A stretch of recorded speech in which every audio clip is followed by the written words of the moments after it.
Pour un gars d'ici, être le directeur de général des Canadiens est une occasion d'une vie. Enjoy the moment, you're in the NHL here.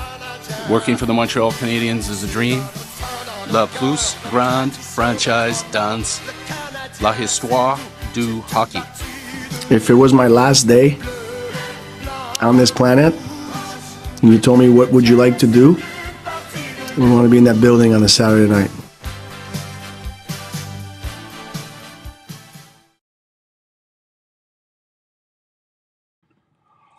What is going on, gang? Welcome to the show. Bienvenue à HABS Therapy Day, a bilingual show for fans who value substance over spectacle.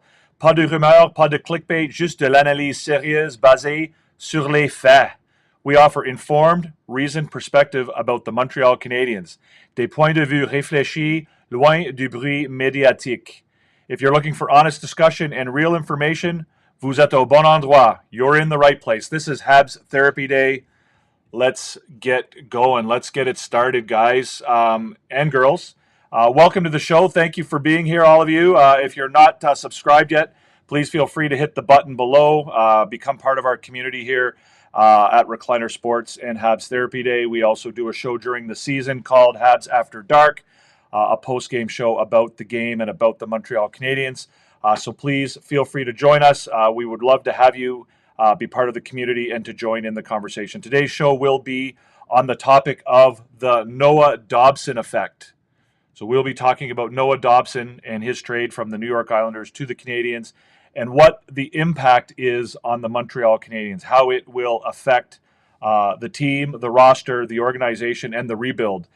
So we'll get into that. We're going to be short and sweet. This is the new format. We're going with the quick format, the 20 to 30 minute shows where we get in and out and we talk about a topic rather than doing long rambling, carrying on shows, lives. We're keeping them short and sweet. So if you're not yet subscribed, please do so. If you're watching in a replay, we'd love for you to be part of the community and to join as well. So hit the notification bell, subscribe. If you have questions or comments, feel free to fire away. I'm happy to answer questions and comments as we go along.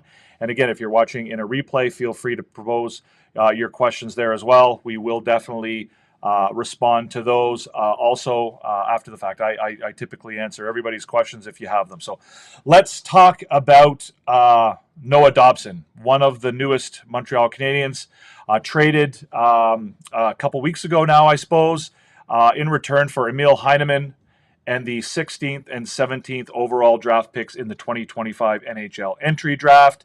The Heineman part of the deal. So Heineman came to Montreal from Calgary in the Tyler Toffoli trade, and the Canadiens obtained the 16th overall draft pick from Calgary as part of the Sean Monahan transaction. You'll remember that tidy little piece of work by Kent Hughes where he obtained a first-round draft pick from Calgary for taking Monahan, and then he also got a first-round draft pick in return for Monahan from the Winnipeg Jets when he traded Monahan to the Jets. So very tidy piece of work by Kent Hughes and by the Montreal organization, and they were able to turn one of those picks anyway, plus Emil Heineman and another pick, their own pick this year in the draft, for Noah Dobson. Noah Dobson, of course, a bona fide first pairing NHL defenseman. By the way, guys, feel free to ask questions. Don't feel like you have to sit there and listen. I'd much rather converse with you guys. So if there are questions, fire away. En français aussi, si vous avez des questions en français, des commentaires, on est prêt pour vous répondre en anglais ou en français. Alors, soyez pas. Don't be shy, guys. Si vous avez des questions, if you have questions or comments, feel free to put them in the comment section. I'm happy to respond. Give us a thumbs up to you guys if you're enjoying what you're seeing. So what are the Canadiens getting in Noah Dobson? Well, Noah Dobson is a bona fide first pairing defenseman in the NHL. He's 25 years old. This will be his 8th season in the NHL.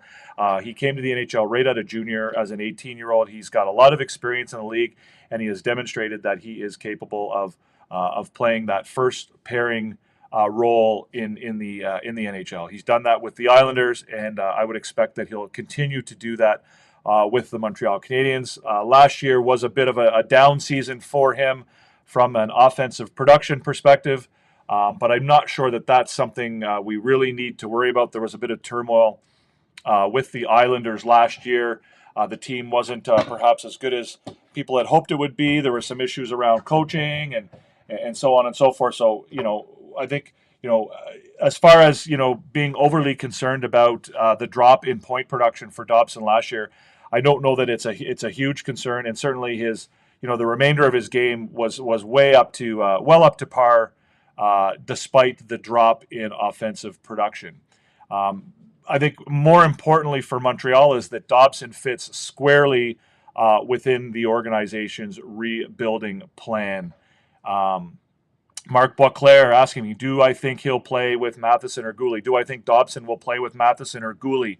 I really don't know. I honestly don't know. I think that will be something that will come out in training camp. I think we'll see how that all plays out at training camp, who the partners are, whether they're on the first line, second line. I suspect that I suspect there's going to be a lot of sort of interplay between the top four. I don't know that it'll be a traditional top pairing, second pairing situation. I think you're going to see, guys like Matheson, Gouli, Hudson, and Dobson all get sort of that 20-minute plus per game. I think you're going to see pretty even time on ice for all of those guys. And as far as who will partner with who, I don't know.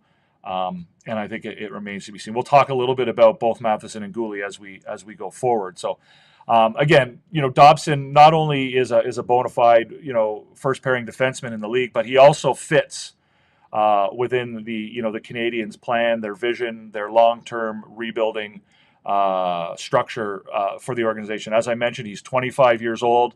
So at 25, he can grow with the group, right? He's not a guy who's in his 30s who may or may not be with the team anymore when things start to turn around and when things start to get to the point where the team is competitive and can be a Stanley Cup contender, right? He's a guy who is right around the same age with Nick Suzuki and Patrick Laine.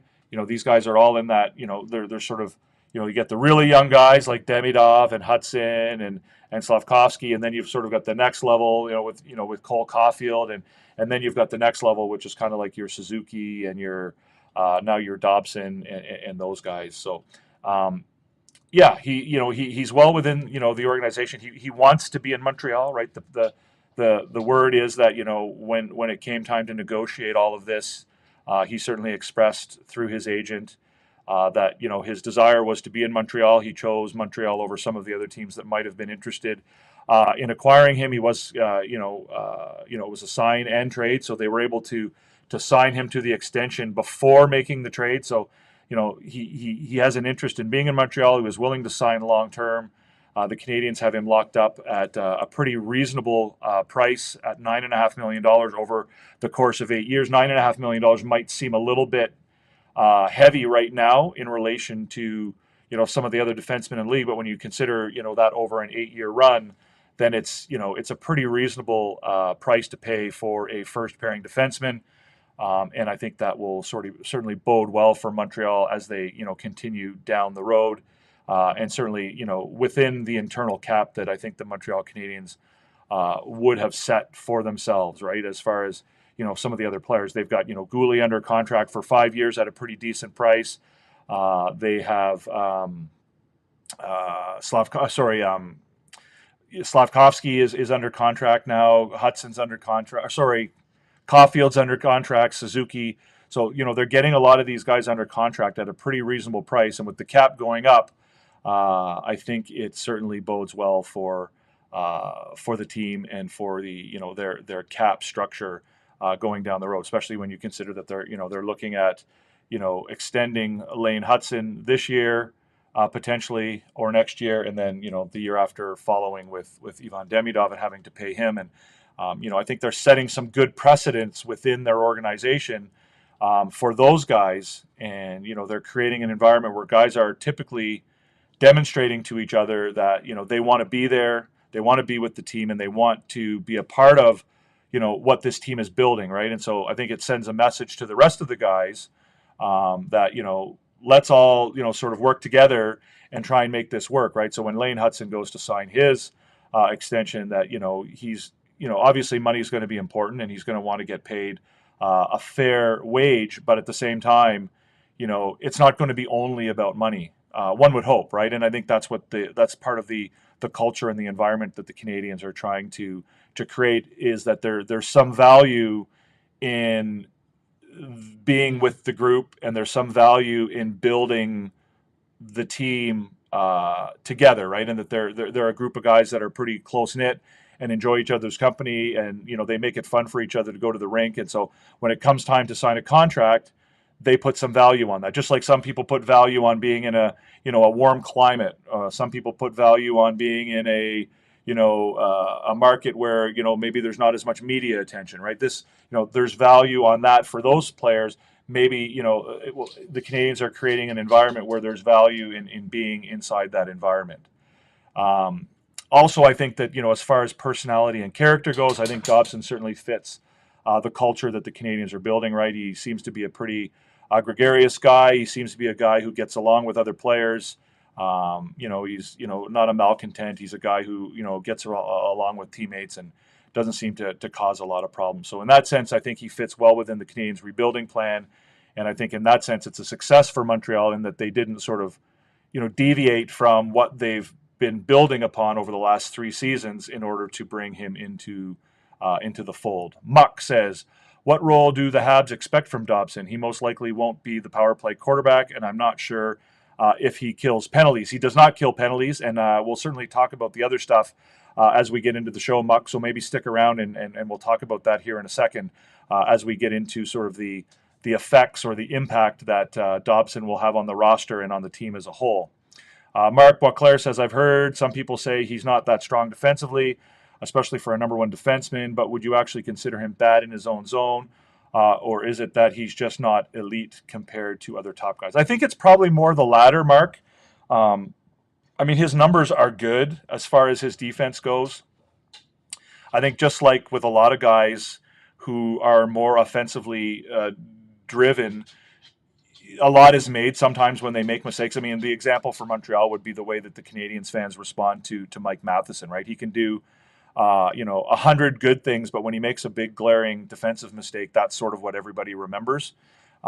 Keep in mind the kid is still quite young. He's been on a team where he's been required to be sort of the number 1 guy at a very young age without a lot of support around him. Obviously no support, but not a ton of support. Even from 18, 19, 20, he was a guy who was playing a very significant role with his team. I think, he'll get some better coaching now that he's in Montreal. I think there'll be more structure with Montreal, and he'll have better support around him, right? He won't, he'll have guys like, Mike Matheson and Caden Gooley and, Alex Carrier to play around him. So I think in that sense, it will help his defensive game. But I do think that, his defensive game is not, elite compared to others. He's certainly, I think if you had to say, what is he more of an offensive or defensive style defenseman, I think you certainly would say that, he's more on the offensive side of things. But that's not to say that he's a liability defensively, and I think he certainly has room to grow there. But again, I don't think that that's something that he wouldn't be capable of. So let's talk about, the effects or the impact that Dobson will have on the Canadiens, or I anticipate that he'll have. It's not even so much that I anticipate. I think these are the effects that we can say, without having seen him play, just by being on the roster. I think these are the effects that he has. So the obvious effects, there's some obvious effects, and there's some that are maybe a little bit more obscure and a little less obvious. So first, the obvious effects. One, obviously, he fills a first pairing defensive role, right? He's played that role before. He's been a first pairing defenseman in the NHL, and he certainly is capable of doing that. Like I said earlier, I suspect that the top 4 defensemen for Montreal will all play similar ice time, and so he doesn't necessarily have to be that guy who goes out and puts in 25, 26, 27 minutes a game, but a guy who could do 22, 23 minutes. Him and Hudson, Gooley and Matheson, the 4 of them all can put in over 20 minutes, and so in that sense, he doesn't have to be a guy who has to put in 20, 25, 26, even 28, 29, 30 minutes. The way that Matheson has had to do over the last couple seasons. So in that sense, he fills that role, he fills that gap. He fills that position. Obviously, he's a right-handed defenseman, which is something that the Canadiens have, been in need of. There's been a shortage of right-handed defensemen, certainly at the NHL level and within the organization as a whole. Last year, Carrier came along. He was a right-handed defenseman, but before him, there wasn't much in the way of right-handed defensemen. And if you recall, there was a lot of discussion. Even after Carrier came along, to be quite honest, about guys who were playing on their off wing, particularly Caden Gooley, who struggled to play on the right-hand side as a left-handed, but really had no choice but to do that because of the lack of right-handed defensemen. Well, Carrier allowed Gooley to move back over to the left-hand side, which was a clear benefit. And now, with another right-handed defenseman in the fold, they'll have both Carrier and they'll have Dobson. Obviously, they lose Savard, who was a right-handed defenseman. But I think Dobson, certainly, I think everyone will agree, is an upgrade. No offense to David Savard, but I think that we'll all agree that Dobson is an upgrade there. So they will have, the ability to put two right-handed defensemen out on the ice, on a regular basis. Ideally, they would have a third one. They're more, subject to David Reinbacher's development. They're going to be able to, they'll probably go into the season with two right-handed defensemen and four left-handed defensemen. Lane Hudson has demonstrated that he's very capable of playing on either side, and was just as good last year on the right-hand side as he was on the left-hand side. So in that sense, that concern is alleviated. If Reinbacher is able to enter the picture and get on the team, then that gives you a third right-handed defenseman. And then, you can sort of, everybody can play on their strong side and go from there.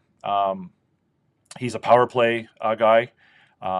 He's a quarterback on the power play, and he's capable of playing that role, which, fortunately or unfortunately, I guess, depending on your perspective, with the Montreal Canadiens, he probably won't be on that first power play unit right away, if at all. But he's definitely capable of it, and I think, and we'll get to this later, he'll bolster the second line, second power play unit, and make that even stronger. He's big, right? Big defenseman is something that the Canadiens have been looking. He's 6'4", 195 pounds. Not the most physical guy in the world as far as throwing big body checks, but he's very capable of using his size and his body to create space, to clear the front of the net. That's something he's quite good at, is cleaning out the front of the net, and he's able to use his body to retrieve pucks along the boards, and to go back and start the breakout. And he's good at moving the puck that way. And of course, he has a very strong shot, one-timer or otherwise, from the point, which is something that the Canadiens have kind of lacked. I mean, the Canadiens have moved away from, the NHL really has moved away from using point shots in their offense realistically, but it's definitely a tool that he has, and it's maybe something that the Canadiens can use to again, it's another thing that the other team has to think about.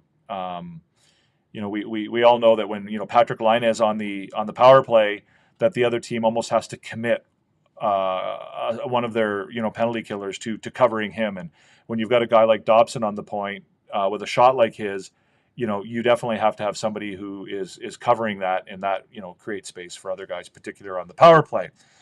As far as the less obvious effects, and I think these are the ones that are maybe a little bit more important, and I think oftentimes the sign of a great trade, or you've made a really good trade, is when in addition to the value that the individual player brings sort of in and of himself to the roster or to the team, that he also makes other players better, or he improves the other players within the roster by making life easier on them. We saw that with the I mentioned it earlier, the Carrier trade last year, right? Carrier is a good defenseman, but he's not the next Bobby Orr, and he wasn't going to change the Canadiens' fortunes all by himself. But what he did by coming in as a right-handed defenseman who played the way that he did, is he allowed other players to move into better roles and into roles that allowed them to bring more to the team and to contribute in a better way, or in a more important way. So it wasn't just about Carrier. It was also about what Carrier allowed other people to do or to become and to get better, right? Allowed Gouli to be better because he was allowed to move back to the right or to the left side. So in this case, there's some other effects that Dobson has beyond the fact that he's a big, good skating, offensive defenseman with size, who can play on the power play, is a good skater. Beyond that, now he allows for sure Caden Gouli to play permanently on the left-hand side. Caden Gouli doesn't have to worry about moving over to the right-hand side, playing on his offside anymore. He never has to do that. He allows the other defensemen in the Canadiens defensive core to reduce their ice time.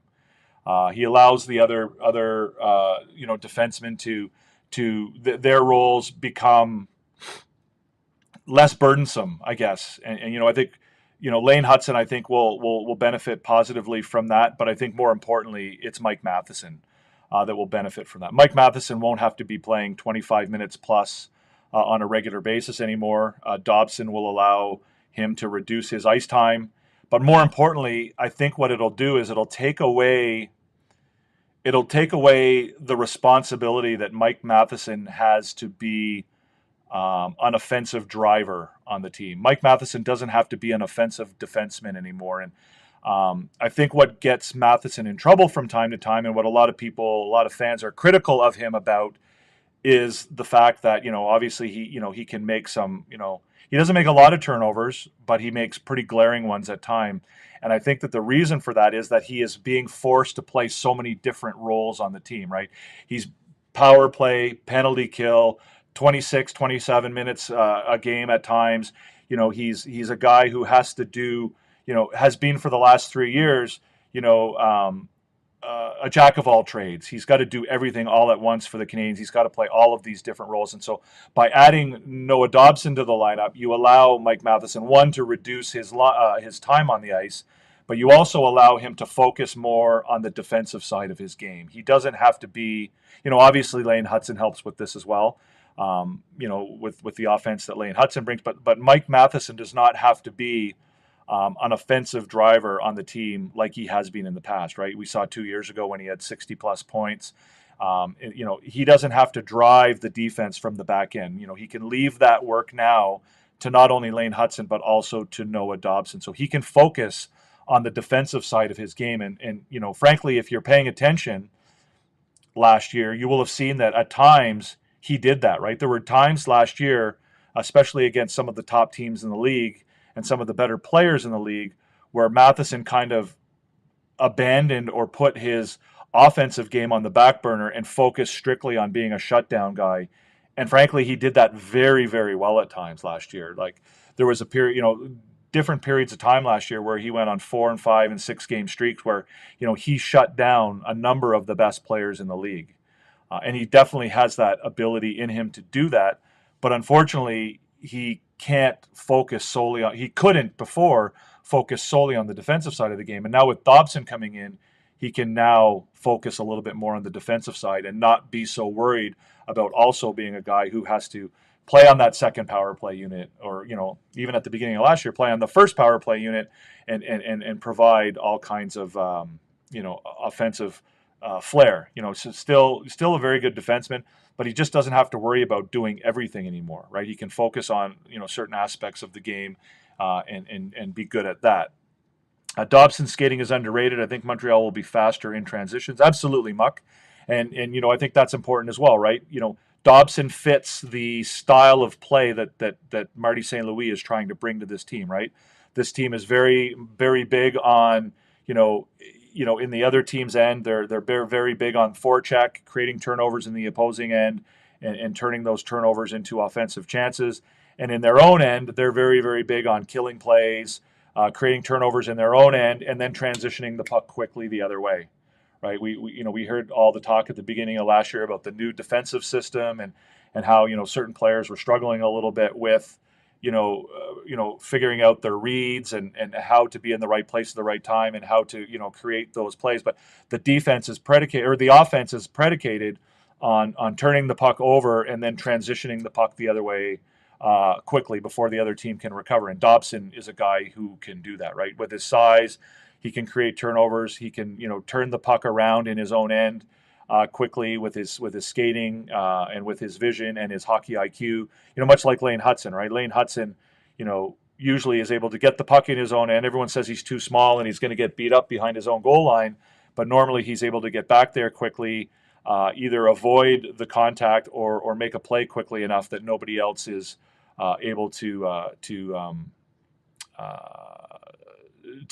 force him into something he doesn't want to do. Mark Elliott, a lot of mistakes come out because of exhaustion, not just physicality. We asked way too much of him, and the criticism of him were not warranted, in my opinion, considering his ice. I don't disagree with that, Mark. I would agree with that. I would also say that, his mistakes were also born out of the fact that he's just on the ice so much, right? Whether he's tired or not, the more you're on the ice, the more you're susceptible to making a mistake. Like the more you touch the puck, the more you have a chance to turn it over. So, for a guy who's on the ice as much as he was, then, the opportunity and the potential for turnovers are significant. And for him to reduce his ice time and to be able to focus more on being defensively sound and not worrying about, getting into the play as much. And, we always talk about younger defensemen learning how to be more offensive. Well, Matheson, as a veteran now, can sort of go in reverse, right? He can go backwards on that, where now he doesn't have to worry about the offensive side as much, which allows him to be a little more reliable and be less prone to make those mistakes. One, because he's not on the ice as much, and two, because he's focusing on the defensive side of the game. Randall, let's get a second line center from Seattle. They have plenty. Well, again, if you were on the last show, Randall, we discussed that. I don't know that they need. I know that they don't need a second line center. I think if the right person becomes available, I think they'll certainly pounce on it, and if they can make the right deal without giving up any significant assets with respect to prospects and draft picks, I think that they'll consider it. But again, I don't think that there's any issue with them heading into next season with what they currently have. But again, that's not to say that they won't make a move if the right one comes along and they can make it fit within all of the parameters that they've set for themselves. But again, I have no issue personally with them heading into this season with their current group of centers. I do have one name in mind that I'm probably going to do a show on next week about this player. So stay tuned for that. If you want to check us out, probably on Monday or Tuesday, I'll do an episode where I talk about that particular player and why I think that he would be valuable to the Canadiens. The other final, less obvious impact that Dobson has is that he allows the Canadiens to take their time, if necessary, with respect to David Reinbacher's development. Right, there's not as much of a rush now to bring back, Reinbacher in. If Reinbacher's not ready at training camp, then they certainly have no issue, giving him some more time in the American Hockey League. The same would have applied to Mailloux if Mailloux was still in the organization, right? Bringing in Dobson allows those younger players to, especially the right-handed ones who we would have maybe had to rush to the team a little bit more quickly because of the lack of right-handed defensemen. Now there's no need to do that. Obviously, it also made Mailloux expendable to a degree. I still think that there's still a lack of right-handed defensemen overall within the organization. And I certainly, as I said earlier, I do think that the Mailloux trade for Bolduc is a good one. And I think Bolduc's value at his position is greater than what Mailloux brought at his position. Having a potential top six forward like Bolduc is probably more important than having another young defenseman for the Canadiens. But again, what it does is it makes it so that now that they have a very capable right-handed defenseman at the NHL level, they don't have to be that worried about rushing somebody up from the American Hockey League, whether it was Reinbacher or Mailloux. Certainly Mailloux's gone now, but if Reinbacher's not ready and he needs a little bit more seasoning, then they can certainly wait. They're not in a rush. Montreal now has two very capable power plays, right? The second power play probably looks like, Dobson, Newhook, Doc, Laine, and Bolduc, something like that. Nick Suzuki doesn't have to double shift the power play anymore, so that, you don't add that burden to him as far as ice time is concerned. But I think one of the, this is a very underrated benefit that a lot of people don't think about. That, there's, over the last year, a lot of people have, complained about, obviously, Lane Hudson. How come Lane Hudson's not on power play 1? How come Lane Hudson's on power play 2? Well, some of the most success that the Canadiens had on the power play last year was when Hudson was on power play 2. And that's because when you have 2 power plays that you can put out there at any time and they're, close to being equal, you force the other team to split up their penalty killers, right? They can't just send out their best guys against the first power play and then not really worry about the next wave that comes out for the last, 25 or 30 seconds. When you have 2 power plays that are very capable, like they did at the beginning of last season when when Hudson was on the second power play, oftentimes Hudson would be out there against lesser penalty killers, and they were able to take advantage of that. So next year, having a second power play that has, guys like Dobson and Line on it and Bolduc and what have you, the other team won't be able to sort of focus completely on one of their, on one of their power play units. And that's a huge benefit to any team's power play.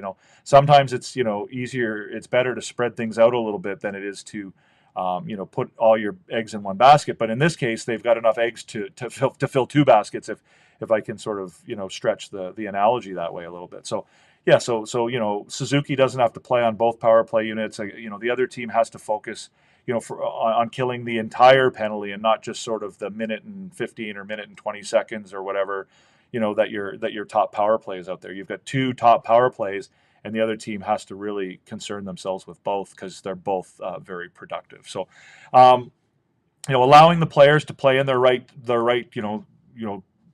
analogy that Marty's saying, in their right chairs, right? The reduced impact on Mike Matheson and his ability to sort of focus more on the defensive side of the game, penalty killing, not worrying about being on the power play anymore. That certainly are all benefits that come from Noah Dobson being on the team. So all of that really points to the fact that this was a pretty good ad for the Montreal Canadiens.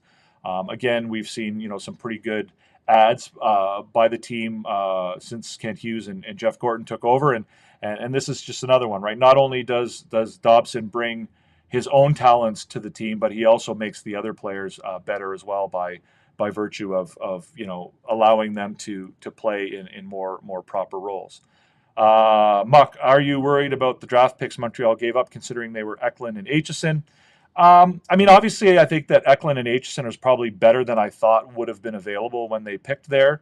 But again, I'm not concerned. As I mentioned at the beginning of the show, one of the 2 draft picks that they got was something that they essentially stole from Calgary in the Mike Matheson deal.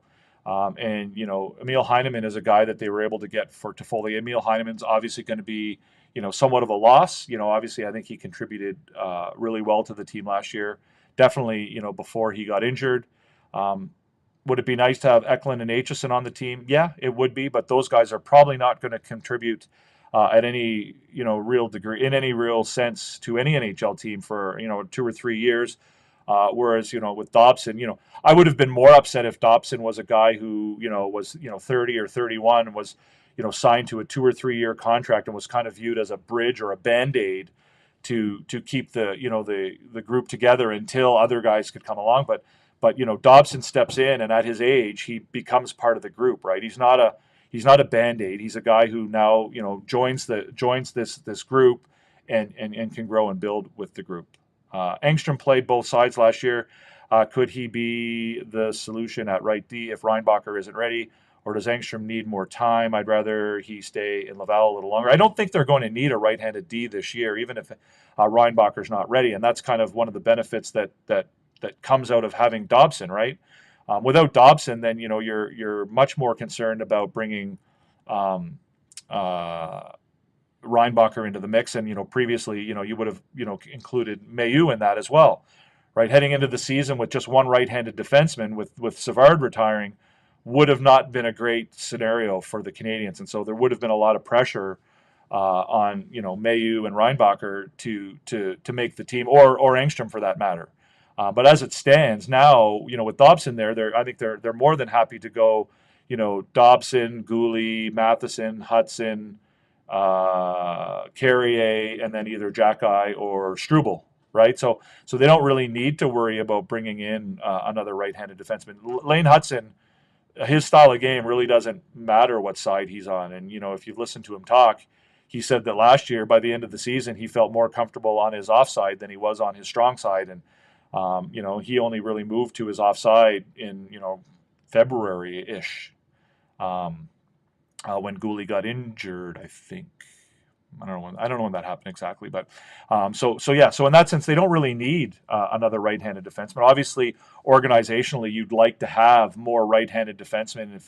If God forbid there was an accident or something like that, you would want to have more right-handed guys. And in that sense, I think they'll probably still be on the hunt for right-handed defensemen. And I think you saw them draft some right-handed D-men in the draft, and those are guys who may not come around this year, next year, or the year after that, but sort of come in around 3 or 4 or 5 years down the road. So, but Engstrom's definitely in the mix, and I think Engstrom, he's often the forgotten guy, right? Everyone talks about or was talking about Reinbacher and Mailloux, but Engstrom is definitely in that conversation, and now Bogdan Kanyushkov is in that conversation. Also a right-handed defenseman, a little bit undersized.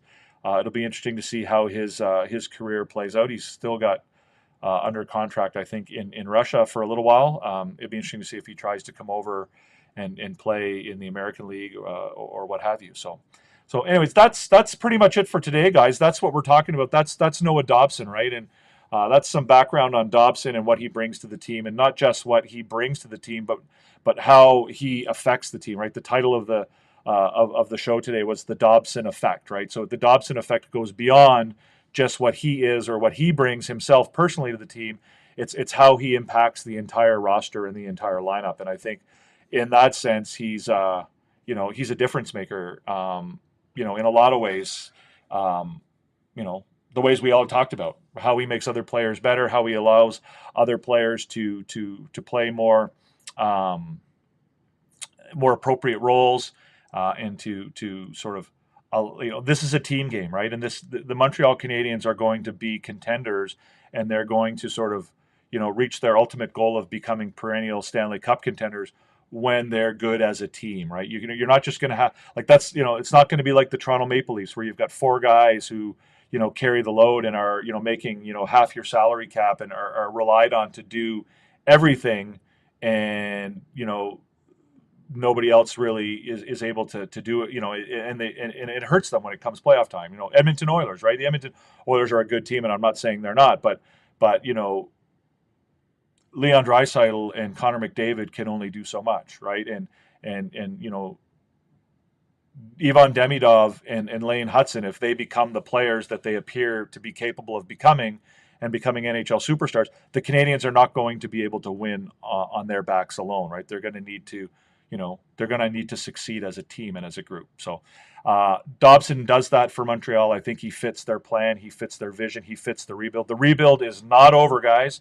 So for all of those people in the media that are trying to tell you, or your friends or your fellow fans who are trying to tell you that the rebuild is over, the rebuild is not over. The rebuild continues, and the rebuild will continue for quite some time now. And things are still moving forward. Things are getting better. The Canadiens, are looking to improve their team, and with the Bolduc trade and with the Dobson trade, that's what they're doing, right? They're not out there, busting their guts to try and to find a guy or to fill a role or to fill a hole, as a lot of the people in the media like to tell you. They're out there, and they're in the mix. They're listening to everybody. They're listening to what's going on. They've got their ear to the ground, and when something comes along that they feel like will help the team, then they're they get into that conversation. So I think that's it for today, guys. I really appreciate everybody for coming. It's a little bit longer than the shows we've been doing lately, but that's fine as well. If you're not yet subscribed to us, please do so below. There's buttons down below that will allow you to subscribe. There's a notification bell down there. That way YouTube will send you a message when we go live. We're trying to do shows probably 3 or 4 times a week. Normally we'll go on in the afternoon, preferably around noontime, but sometimes later in the afternoon, like we did today. Maybe even on the weekends, who knows? I'm trying to stay away from doing shows in the evening, leaving that to Coach Frenchie. He's doing, he does 3 or 4 hours just about every night. So I'm trying to move away from doing the evening shows and doing things during the day, especially here during the regular season or the off season. When the regular season starts, we'll of course get back to doing Habs After Dark as well. So that's it for now. Thank you for joining us, guys. If you're watching in a replay, feel free to send your comments. Thank you guys for your comments today. Mark, Muck, Randall, appreciate it. I enjoyed the conversation. That's what we're here to do. We're here to have conversations. We're here to have smart, deep conversations about the Canadiens and not just be sort of rah-rah guys about our team. Trying to be a little bit more thoughtful and sort of get past a lot of the clickbait and rumors that are flying around this time of year when it comes to the Montreal market. So thank you guys, especially Mark, Muck, and who did I say was the other one? Randall. I appreciate your questions. I appreciate your commentary. Merci beaucoup tout le monde. On va vous voir à la prochaine émission la semaine prochaine. Bonne fin de semaine. Have a happy weekend, guys. It's great to see you all, and we'll see you in the next one. Peace out.